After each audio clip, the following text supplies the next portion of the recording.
From day one, I presented our gameplay team with what I thought was almost an impossible task, and that was to make our game look and feel way better than it ever has in the past. A major theme for us this year was this idea of the living world. Typically in basketball games, every team has kind of felt the same.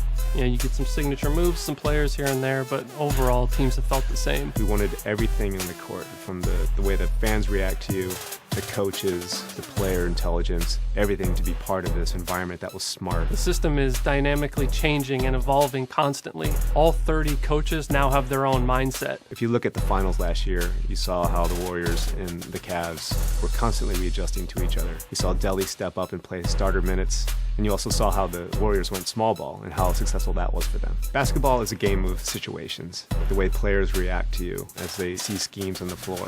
The way the coaches can see the patterns that you're trying to do and recognize it and adapt to it. In the regular season, Greg Popovich may give you just his base general pick and roll defense. But say you have success in game 1 of the playoffs versus them, game 2 is going to be entirely different. All these things make you have to step up to the challenge and come up with ways to solve these problems. Fundamentally, every single game relies on a good motion system, and basketball is no different. Situational movement gives the players the ability to detect when and how to move around the floor. It allows our players to detect opportunities. So with Steph Curry, you're going to see him come off an off-ball screen to get open at the three-point line if the opportunity presents itself. If it's not there, he's going to cut to the basket and deviate the plan. He's not stuck in anything. He can continually evaluate the floor. Things like that we can never do before. And now with this new system, we can do those things. We really feel like the X's and O's of NBA basketball have never been replicated this true to form ever before.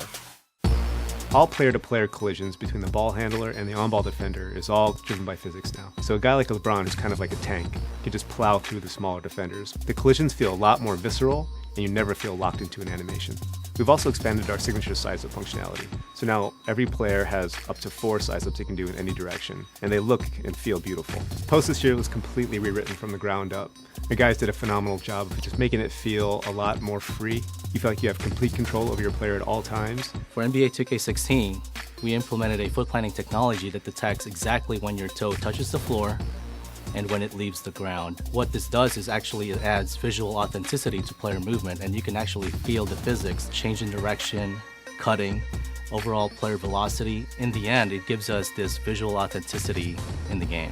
And on the sticks, now we have 3 dedicated pass buttons that give you instant access to any pass type you'd want to throw. So bounce passes, flashy passes, lobs, alley-oops. This is easily the best looking, the best feeling, and the most realistic 2K basketball we've ever made. Well, winning is not a sometimes thing, it's an all-the-time thing. So this year, we had to top what we did last year. NBA 2K16 is going to be the smartest game of basketball we've ever made. It's going to have the most realistic physics you've ever seen in a basketball game. It's going to have storylines from game to game that change all the time.